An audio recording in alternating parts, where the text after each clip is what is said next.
Hi students, how are you? I hope आप लोग बहुत अच्छे होंगे।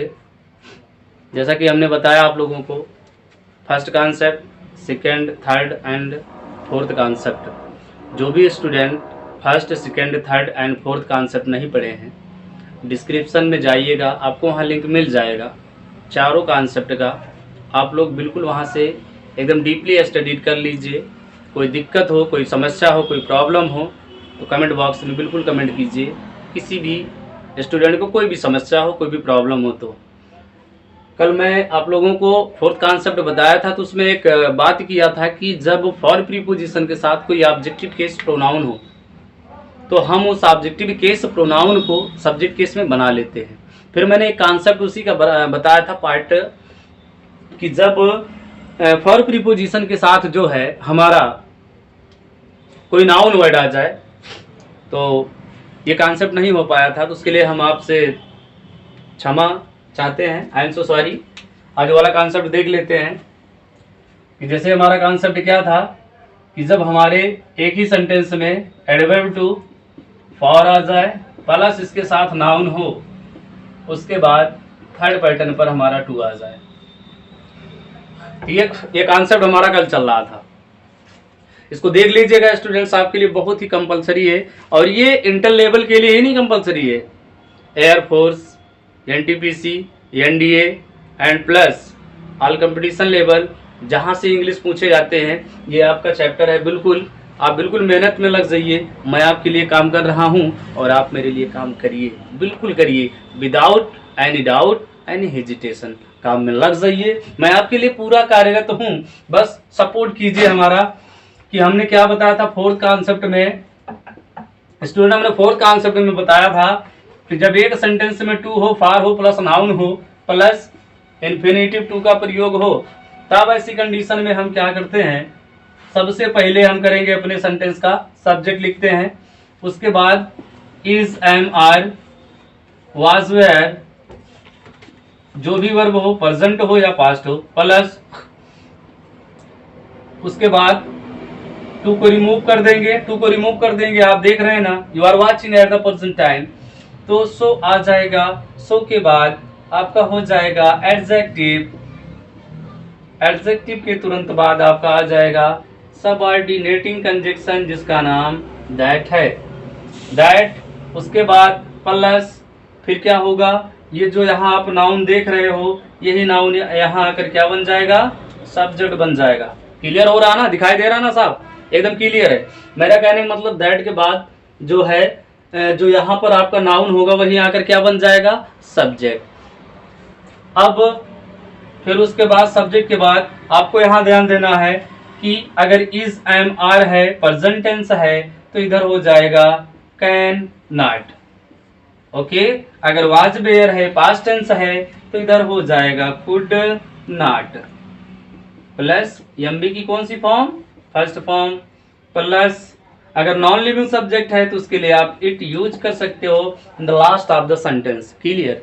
एक एग्जांपल देखते हैं कि जैसे कहा कि the tea is too hot for Mohan to drink it.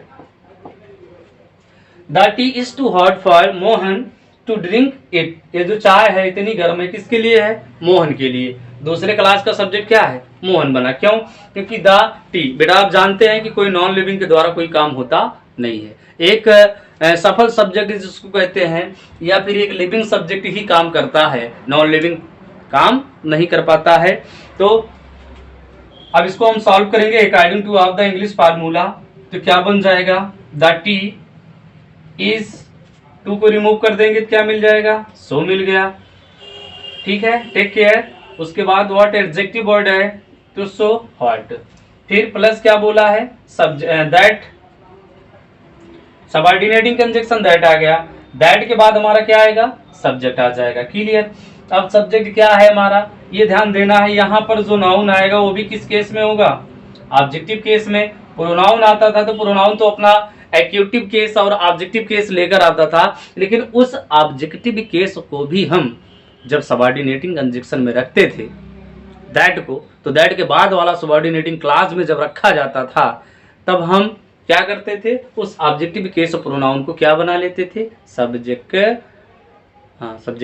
Case. Clear है ना, सब्जेक्टिव केस बना लेते थे। तो वही कंडीशन यहाँ भी है, नाउन हो तो नाउन को भी हम क्या बना लेंगे, subjective case.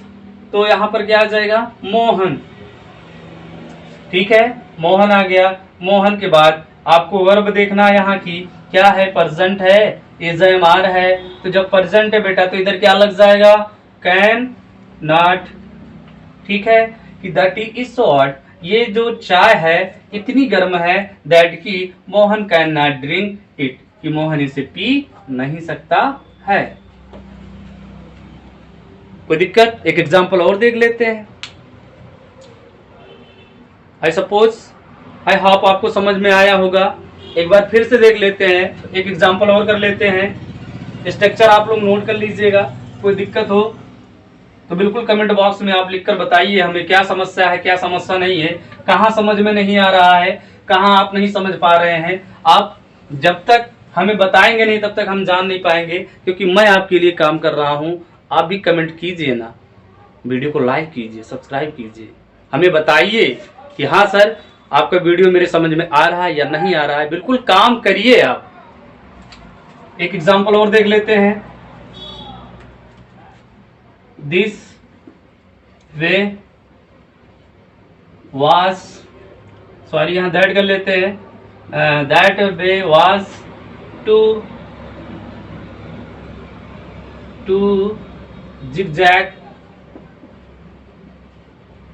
for Sumit to walk. Take care on the whiteboard, please. Student, take care. That boy was to zigzag. zigzag मतलब चाहे उबड़ खाबड़ कर लो, चाहे टेढ़ा मेढ़ा कर लो, ठीक है ना। तो that boy was to zigzag for Sumit to walk. Concept क्या पता करना है, देखिए टू है, यस मिल गया। फिर क्या देखना है, फॉर प्रीपोजिशन, कॉन्सेप्ट में है फॉर प्रीपोजिशन, उसके साथ नाउन है या प्रोनाउन। देखते हैं सुमित नाउन है, फॉर के साथ क्या है, नाउन। फिर उसके बाद अगला कॉन्सेप्ट हमारा किस पे है, इन्फिनिटिव पर। डायरेक्टली रूल पे आते हैं, क्या करना है, दैट वे वाज, टू को रिमूव कर देंगे क्या मिल जाएगा, सो। उसके बाद एडजेक्टिव वर्ड रख लेंगे, क्या हो जाएगा, जिगजैग। उसके बाद फॉर रिमूव होगा, क्या मिल जाएगा, दैट हो गया। दैट के बाद फॉर का चांस खत्म, ठीक है। अब यहाँ क्या है, सुमित। सुमित बन गया क्या हमारा सब्जेक्ट। आप लोग सोच रहे हैं कि टू कहाँ गया, फॉर को हटाकर प्रीपोजिशन, फॉर को हटाकर दैट नहीं लग रहा। ये बात आप ध्यान दीजिएगा, फॉर केवल ऑब्जेक्ट के लिए काम करता है भाई, ठीक है ना। किसके लिए, ऑब्जेक्टिव केस के लिए काम करता है, टू ऑब्जेक्टिव केस के लिए काम करता है। तो जब इसका साथ देने वाला सेंटेंस में नहीं है तो इसका भी प्रयोग अब नहीं किया जाएगा, अर्थात इसका प्रयोग यहाँ पर करना वैन है, ठीक है ना, व्यर्थ है, इसलिए उसको सेंटेंस से हटा देते हैं। That way was so zigzag that Sumit. यहाँ देखिए कौन सा टेंस है, कोई बताओ, पास्ट टेंस है ना, वाज वेयर है। तो यहाँ पर क्या आ जाएगा, कुड नॉट या कैन नॉट, कुड नॉट, ठीक है। आपका वर्ब क्या है, वॉक। वॉक ऑन इट भी रख सकते हो, ऑन इट के इस पर चल नहीं सकता। लास्ट में जिसे कहते हैं ना सेंस है, तो सेंस के अकॉर्डिंग उसको ले आकर रख दिया जाता है कंप्लीट करने के लिए। तो आज ट्रांसफॉर्मेशन का लास्ट कॉन्सेप्ट चलने वाला है, कॉन्सेप्ट नंबर 5, ठीक है। बिठा दूं, ठीक है, रिमूव कर रहा हूं भाई। आज ट्रांसफॉर्मेशन का लास्ट कॉन्सेप्ट है, बिल्कुल पढ़िएगा एकदम हैप्पीली डिलाइटफुल कंडीशन में। तो आज लास्ट कॉन्सेप्ट क्या है हमारा, कि जब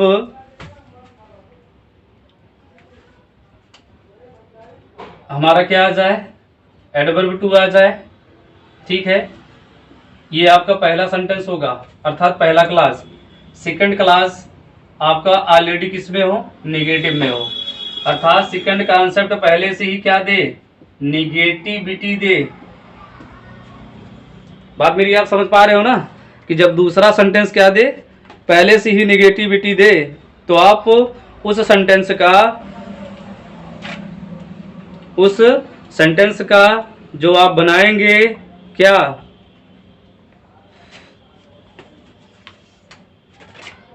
अर्थात रिमूव टू करेंगे तो कैसे करेंगे, सेम कंडीशन वही है। बस आपको याद क्या रखना है कि हमारा जो ये टू आता था, अर्थात निगेटिविटी देगा, उसके बाद प्लस यहाँ पर आपका दूसरा वाला टू रहेगा, अर्थात इन्फिनिटिव टू, है ना।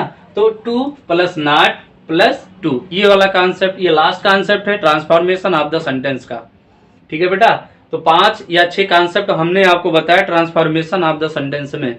और ये इतना अगर कॉन्सेप्ट आप लोग अगर पढ़ लेते हैं तो ये समझिएगा कि कोई भी कंपटीशन लेवल अगर कहीं से भी transformation by using of the removal to से अगर पूछता है तो उस कंडीशन में there is no problem for you, आपके लिए भी कोई समस्या नहीं रह जाएगी। तो बिल्कुल आप मेहनत करिए। हर कंपटीशन लेवल की मैं बात कर रहा हूँ, एसएससी लेवल हो तो आओ ना मेरे साथ, लगो काम पे लग जाओ। मैं आपके लिए काम कर रहा हूँ, आप मेरे लिए काम नहीं कर सकते क्या? थोड़ा मेहनत करो। तो टी ये आपका एडवर्ब हो गया, ये नॉट आ गया, उसके बाद फिर क्या आ गया, टू आ गया, अर्थात adverb plus negativity plus two. इसका क्या करेंगे, जब पहले से ही एडवर्ब टू अपने साथ निगेटिविटी रखता है, तो जब हम लोग उस सेंटेंस में रिमूवल टू करते हैं, बेटा ध्यान देना, जब उस सेंटेंस में रिमूवल टू करते हैं तब हमारा जो सबऑर्डिनेट क्लॉज होता है, सबऑर्डिनेट क्लॉज होता है, उस सबऑर्डिनेट क्लॉज को हम अफर्मेटिव सेंटेंस में रखते हैं, अफर्मेटिव में रखते हैं। अफर्मेटिव सर कैसे बनेगा, ध्यान दीजिए, आप कैन के साथ क्या लगा देते थे, नॉट, कुड के साथ क्या लगा देते थे, नॉट यूज कर देते थे ना, कैन के भी साथ नॉट कर देते थे, कुड के भी साथ नॉट कर देते थे।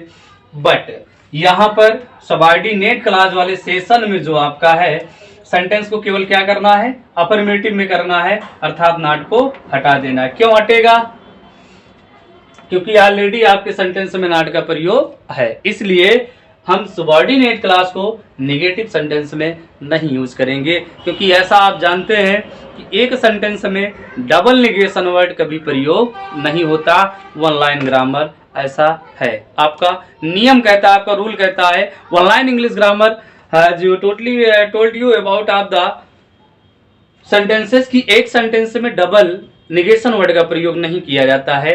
Remember this point in your mind. इसका रूल देखते हैं, फार्मूला क्या है, वही सेम कंडीशन है, बस खाली थोड़ा बदलाव है कि निगेटिव ना करके हम क्या कर देते थे, अफर्मेटिव कर देते थे। तो बेटा सब्जेक्ट, ये आपका रूल है, ये 5th कॉन्सेप्ट है, इसको याद रखिएगा, कॉन्सेप्ट नंबर 5। तो सब्जेक्ट प्लस जो भी वर्ब हो यहाँ की, is, am, are, was, were plus to को रिमूव कर दिया जाएगा, आ जाएगा क्या, सो, प्लस एडजेक्टिव वर्ड जो है उसको रख लेंगे। ठीक है, एडजेक्टिव के बाद फिर हमारा क्या बन जाएगा, एडजेक्टिव के बाद फिर से वही कंडीशन, हमारा सब्जेक्ट आ जाएगा, वही पहला कॉन्सेप्ट जिस तरह था, यहाँ का सब्जेक्ट जैसा होगा वैसे सब्जेक्ट यहाँ पर आ जाएगा। क्योंकि अब सेंटेंस में कोई ऑब्जेक्टिव केस ना तो नाउन है और ना ही प्रोनाउन आएगा।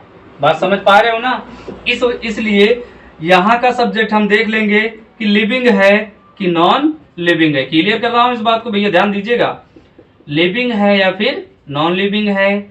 अगर लिविंग होगा तो द सेम सब्जेक्ट यहाँ पर आ जाएगा। सेम सब्जेक्ट मतलब अगर यहाँ ही है यहाँ भी क्या आ जाएगा, ही। अगर यहाँ दे है यहाँ क्या आ जाएगा, दे। अगर यहाँ आई है तो यहाँ पर क्या आ जाएगा, आई आ जाएगा।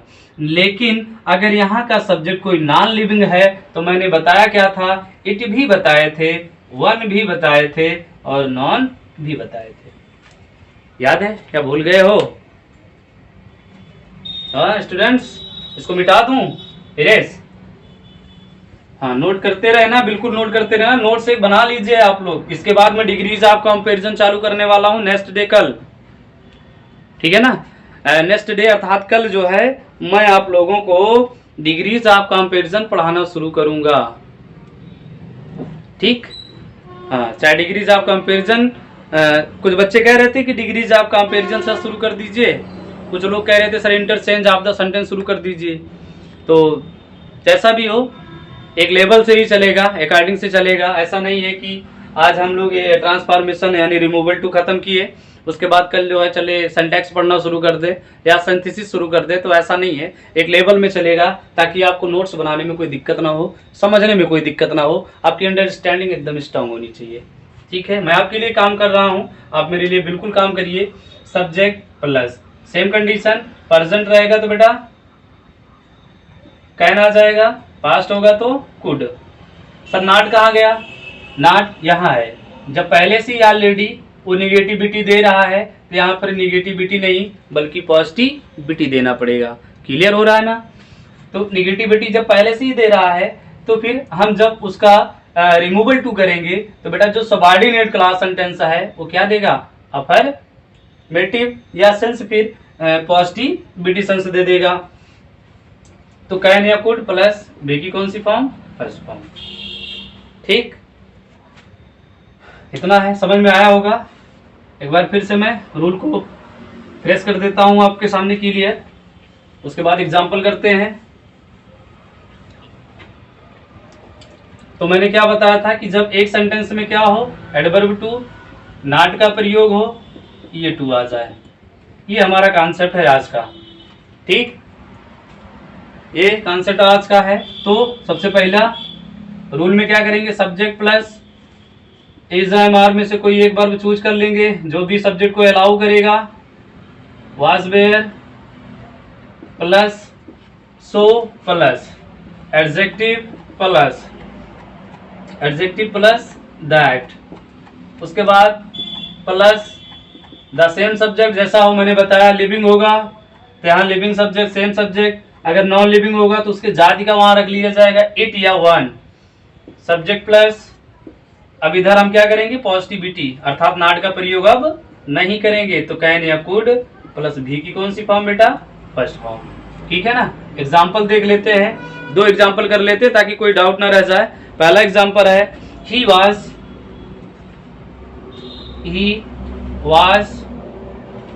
टू इंटेलिजेंट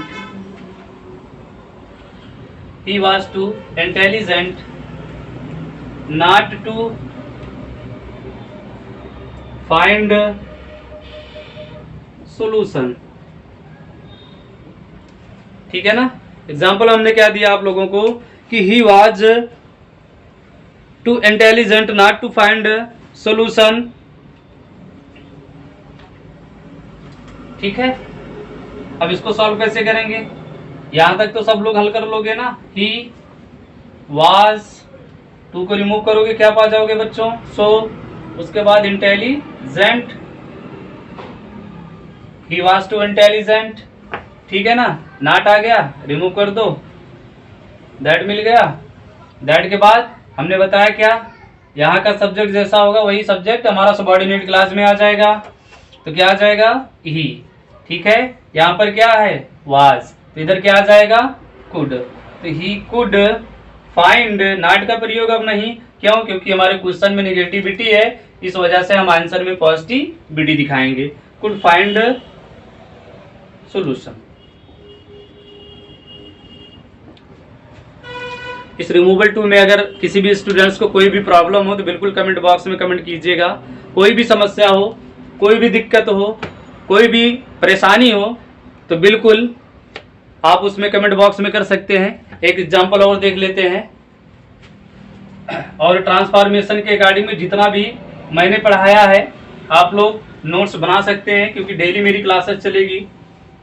और इस क्लास में किसी भी बच्चे को कोई भी दिक्कत हो तो बिल्कुल कमेंट बॉक्स में आप कमेंट करिए। आप अपनी परेशानी, आप अपनी डिस्ट्रेस को मेरे पास भेजिए, मैं उसको दूर करने के लिए बिल्कुल एकदम तत्पर हूँ, एकदम रेडी हूँ। बस आपके कहते हैं क्वेश्चन आपके और आंसर हमारे। He is too clever not to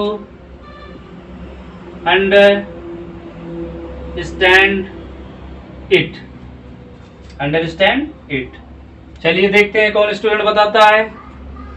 चलो ठीक है, आप बोलो भैया। ही आ गया, ठीक है। उसके बाद इज, उसके बाद हाँ रिमूव कर दो, क्या आ जाएगा? सो आ गया। उसके बाद एडजेक्टिव वर्ड रख लिया जाएगा, क्लीवर हो गया। क्लेवर के बाद नॉट भी रिमूव हो जाएगा, ठीक है। नॉट बेटा इस सेंटेंस में क्या दिखा रहा है? हाँ जी, बिल्कुल बिल्कुल एकदम सही, निगेटिविटी। तो इस सेंटेंस में निगेटिविटी दिखा रहा है, तो क्वेश्चन जब निगेटिविटी दे रहा है तो आंसर क्या देगा? Positivity, that. उसके बाद यहाँ का सब्जेक्ट क्या है? लिविंग, तो इधर क्या आ जाएगा? वही द सेम सब्जेक्ट, ही। फिर इधर का टेंस क्या है? इज, यानी प्रेजेंट है ना, तो इधर वाले में क्या चला जाएगा? कैन। तो he can understand, understand it. उम्मीद करता हूं सभी विद्यार्थियों से कि ये जो मैंने 5 कॉन्सेप्ट आप लोगों को बताया, शायद सबको लाइक आया हो, समझ में भी आया होगा। और बेटा जिस स्टूडेंट को नहीं समझ में आया होगा प्लीज़ वो कमेंट ज़रूर कीजिएगा। और मेरे इस वीडियो को, मेरे इस चैनल को सब्सक्राइब आप लोग ज़रूर कर लीजिए। मैं हर लेवल की तैयारी आपको दूंगा, बिल्कुल धीरे धीरे। जैसे कहते हैं कि वर्क इज़ प्रोग्रेस, कार्य प्रगति पर है। मैं आपके लिए काम कर रहा हूं और आप लोग भी मेरे लिए कार्यरत हो जाइए। Thank you so much, bye bye.